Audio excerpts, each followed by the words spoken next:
What's up, everyone? It's time for another 5-minute bit that will probably be more like 10 minutes of driving wisdom. Today, we're going to continue on the conversation of does God exist?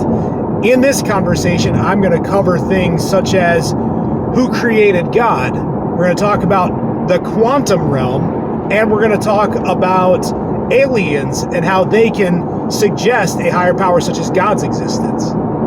All right. So let's go ahead and jump in. Let's a quick review. Last episode, I talked about things like Minecraft and how basically what Minecraft does, Minecraft shows you a world in which we have a model, an example of a creation that lives inside of a reality that to them, everything that is the reality is inside of it. It's enclosed in it.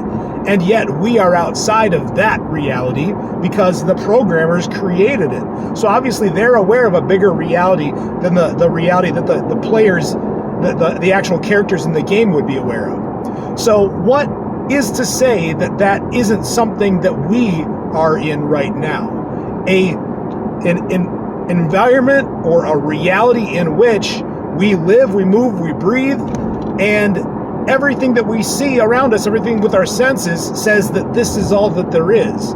But there's no reason why we shouldn't think that it couldn't be bigger than that. It requires us to step outside of our own perspective, zoom out, and imagine if there is a dimension bigger than the one that we are aware of. There's a couple things that point to something like that. So the question that often comes up for people that do not believe in the existence of a higher power or of God, they would say stuff like, well, who created God then? If you're wondering where everything started and you need to have a start for everything, who created God? That's a question that is only relevant and necessary if there is only a realm that involves time. If there is a realm, in other words, if there's a dimension outside of space and time, where time is irrelevant, then the question of who created God doesn't matter, because you can have a higher power that lives in a realm outside of our own that created everything, but it didn't need to be created because this higher power always was. All that it takes is a fifth dimension for something like that. If you remember the movie Interstellar, there is one of the parts of it, spoiler alert, if you haven't seen Interstellar, which is like 7 or 8 years old now, he steps outside of time. He's in a realm where it's a 5-dimensional landscape. He goes through and he's interacting with different areas of time because he's in some black hole where all the properties of reality cancel out.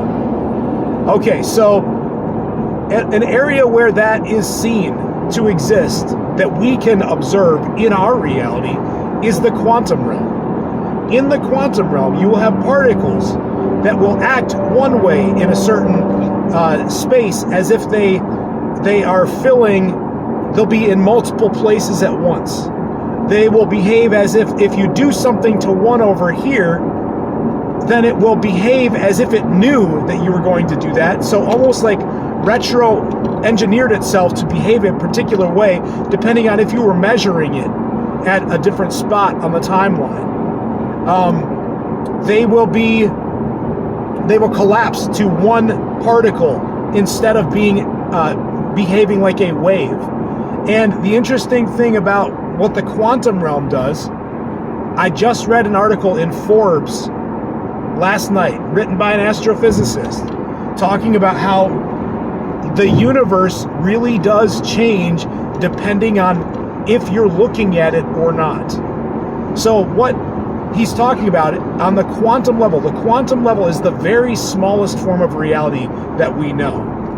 There is a thing called the double slit experiment, in which they allowed a beam of light to be shined through 2 little slits.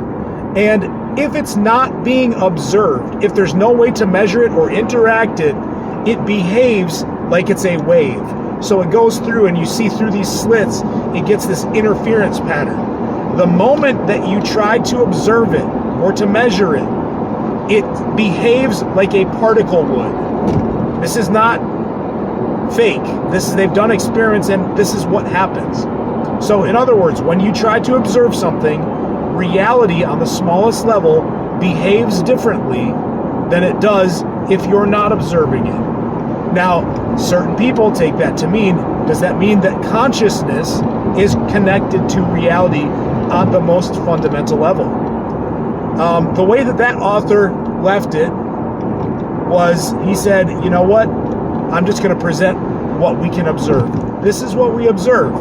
You guys can jump to your own conclusions about it. But, so you've got something that's a potential, in other words. A waveform is a potential. Niels Bohr was a colleague of Einstein. He suggested that reality on the smallest level, at least for light, behaves as if it were a wave function, not like a particular unit or a particle. And Einstein disagreed with him, but they've now come out with experiments that have shown that indeed Niels Bohr was correct. Wave functions, but only if you're not observing them. The moment that you observe them, then they start acting like particles.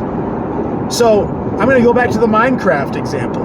In Minecraft, if you guys, those of you who are nerds like me who play children's games for fun, as you know, especially on an Xbox like mine that has too much content on it already, so when you turn your character, as you're looking at something for the first time once you've loaded the game up, it populates the space that you're looking at. It becomes the reality of the game as you look at it. Prior to that, it's not loaded up in the actual reality of the game. This is what reality itself could be suggesting on the most fundamental level, that our consciousness plays a role in it. Okay, so now I want to talk about aliens. All right, those of you that are still skeptical about there being a higher power, okay, a higher power often will be in dispute when you're talking about it being God, because God seems like that just seems too far-fetched. Okay, so let's say that we talk about aliens. To this date, yes, we have a couple videos, grainy videos of it, of like where even the New York Times reported something that the Pentagon said that there are UFOs. This was back in, I want to say 2020 or 2019. Look it up. New York Times reported on something that the Pentagon released, that they are admitting that there are UFOs, unidentified flying objects, or they call them aerial phenomenon now.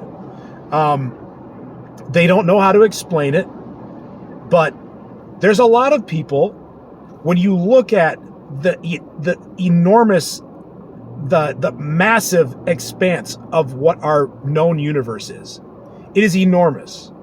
And we are one of trillions of planets in the known universe. So the thought that we are the only species, we are it, that we are the highest form of life in all of this universe, to a lot of people, that just seems like such a far-fetched thing to, if you just run the odds, that we in this backwoods corner of the Milky Way galaxy, we are it. So a lot of people are like, no, there's got to be something out there. There's got to be some aliens. Okay, so look at where we are as far as our capabilities. We haven't been back to the moon since the 60s, and some people argue that we didn't go at all. But we definitely haven't been to Mars. We definitely haven't been to Venus with humans on board. We've taken a couple satellites and we've sent them out. And there is one that's gone out past Pluto already. That's it. So if there's aliens that are showing up and they're flying around on our planet, that means that they are a higher power than what we are. And yet, we still don't know for certain that those were aliens. It could have been other people. It could have been the Chinese have advanced technology, we do that we're not telling people about. But either way, there's something out there with a higher power, whether it's us or something else. But to say that it's far-fetched that aliens would be a higher power, that doesn't seem that far-fetched. And yet, here's what I contend. If you're willing to concede that there could be aliens out there, because it makes sense that we wouldn't be the final position. In the absence of absolute concrete evidence, if you believe that there are aliens, yet you have never seen one, then you are putting yourself in a position where you should be open to the possibility that the higher power that is out there at the end of the chain could be something that religions refer to as the entity known as God. Why? Because why would you think, in your limited knowledge, in your limited perception, that it's okay to say that there are aliens when you don't know that there's evidence for it? And yet, you say the buck stops here after that. Why? Why should it? What do you really know? What is your level of understanding that qualifies you to say that there isn't then beyond aliens something else? What would you consider angels and demons? I would consider them spirits. Would you consider them to be higher powers than us? Do you believe that there are angels and demons? But then you aren't willing to take it another step. Okay? So then somebody could say, well, what about the step higher than God? Okay, the God that I'm talking about, the being, the entity, the one that is, I'm talking about the one that is all of it. So I'm talking about the end game. And spirit, as the Bible would refer to what God is, spirit, another word for spirit is consciousness. Or you could make that discussion. So when Paul says in the book of Acts, in him we live and move and breathe, what is he saying? That can also be up for debate, but what I take it to mean is that the all-encompassing one that is big enough to include us in it and yet still be beyond us, yet we are made of the same substance that one who is made of. And that one thing that we're made of, that we can say that the one who is, the great spirit, the spirit of with the capital S, life. So it is not unreasonable to enter into the territory that a higher power exists. It's not unreasonable to say that higher power could be something called spirit, that it lives in a deeper realm beyond time that has always been. It is not unreasonable to say that as one of the theories for how things came to be, when you look at the fact that there could be higher powers, when you look at the fact that we have models for things such as video games in which they're looking really real and they're behaving really real, and yet we know that there's a system outside, that we created the system that all of those characters are living in. It's not unreasonable to assume that there is a bigger system than we are aware of as well. All right. Those are my thoughts for this discussion for today. I might come up with some more, but